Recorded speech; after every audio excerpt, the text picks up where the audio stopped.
Welcome. Today in front of me VIVO X80 Pro, and I'll show you that the device comes with the USB cable inside the box. So let's first open the box.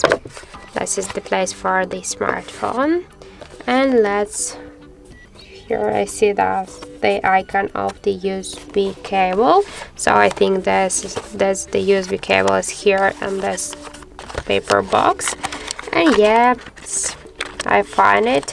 So yeah, our VIVO device comes with the USB Type-C cable inside the box. So that's it. Thank you for watching, and if you find this video helpful, don't forget to leave a like, comment, and to subscribe to our channel.